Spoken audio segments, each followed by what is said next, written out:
तो राहुल गांधी जवाब दे कि आप कॉन्स्टिट्यूशन की बात करते हैं, आप संविधान की बात करते हैं, मगर आपके ही इस निर्णय ने संविधान की धज्जियां उड़ाई। आप सभी जानते हैं कि कल कांग्रेस पार्टी जो कर्नाटक में सरकार में है, सिद्धरमैया जी वहां के सीएम हैं, कांग्रेस के कैबिनेट ने कर्नाटक में निर्णय लिया कि जो हाउसिंग स्कीम है कर्नाटक में अक्रॉस द स्टेट, पूरे राज्य में, उसमें मुस्लिमों के लिए आरक्षण किया जाएगा और आरक्षण को बढ़ा करके 15% किया जाएगा।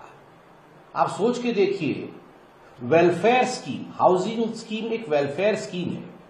इस वेलफेयर स्कीम में धार्मिक एंगल जोड़ा गया है और उस धार्मिक एंगल के अंतर्गत मुसलमानों के लिए for the Muslims there would be 15% reservation. इसमें कोई दो मत नहीं है कि शॉर्ट टर्म पॉलिटिकल बेनिफिट के लिए कांग्रेस पार्टी हमेशा एक लॉन्ग टर्म डिजास्टर को इनवाइट।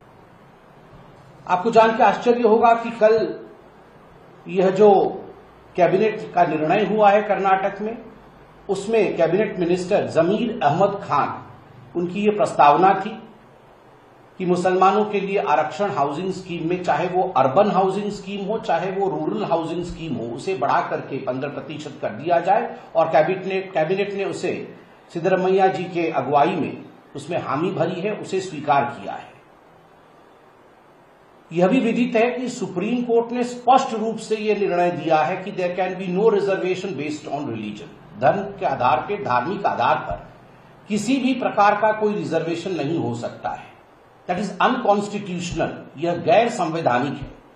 मगर फिर भी जो लोग पॉकेट में संविधान को रखकर घूमते हैं, जो लोग बात बात पे एक प्रति निकालने की कोशिश करते हैं संविधान की, वास्तविक रूप में वो किस प्रकार से संविधान की धज्जियां उड़ा रहे हैं, उसका सर्वोच्च उदाहरण कल कर्नाटक के कैबिनेट में मुस्लिम आरक्षण हाउसिंग स्कीम में पास करके दिखाया गया है।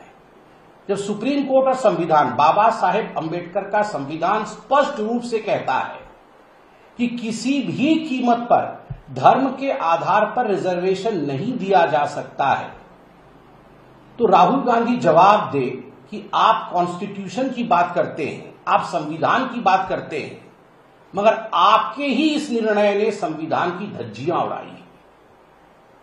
Constitution for the Congress party and particularly for the Gandhi family is secondary to religious appeasement. Gandhi परिवार के लिए और राहुल गांधी के लिए जो रिलीजियस अपीजमेंट है वो सर्वोपरि है और संविधान उसके परे ही आता है। असंवैधानिक है, गैर कानूनी है, क्योंकि भारत के संविधान निर्माता डॉक्टर भीमराव अंबेडकर जी ने स्पष्ट लिखा है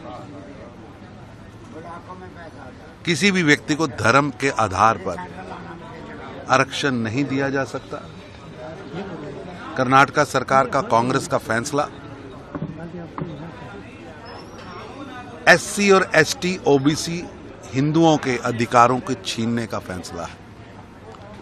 एससी, एसटी, ओबीसी के अधिकारों को, उनके नौकरियों को ये छीनने का षड्यंत्र कांग्रेस पार्टी कर रही है और उसे केवल वोट बैंक दिख रहा है। इसलिए वो संविधान को लताड़ कर गैर संवैधानिक निर्णय ले रहे हैं। मैं राहुल गांधी से पूछना चाहता हूं कि राहुल गांधी जी, ये है आपका मॉडल संविधान विरोधी? एक हाथ में तो आप संविधान लेके चलने का नाटक करते हो और अपने कर्मों से संविधान तोड़ने का काम कर रहे हो। ये कभी बर्दाश्त नहीं करेंगे, हम इसको होने नहीं देंगे। इससे पहले भी कांग्रेस की, राहुल गांधी के आशीर्वाद वाली कर्नाटका की सरकार ने ठेकेदारी सिस्टम में आरक्षण, धार्मिक आरक्षण देने की बात की थी। वो भी गलत फैसला था और ये भी गलत फैसला। शशि थरूर जी ने चुनाव प्रचार में अनदेखी को कांग्रेस का नेतृत्व को कहा कि मतभेद हैं। आपको लगता है कि जो ऑपरेशन ऐसा है कि कांग्रेस पार्टी के पास न नीति है, न नेता है, न नीयत है। कांग्रेस पार्टी ने अपना एजेंडा और झंडा मुस्लिम लीग के कार्यालय में सरेंडर कर दिया। आज राहुल गांधी जो नीतियां चला रहे हैं, ये मुस्लिम लीग की नीतियां हैं। इनका हर एक्शन मुस्लिम लीग के इशारों पर हो रहा है और कांग्रेस पार्टी पूरी तरह दिशाहीन, विचारहीन, कार्यहीन हो चुकी है, नेतृत्वहीन हो चुकी है।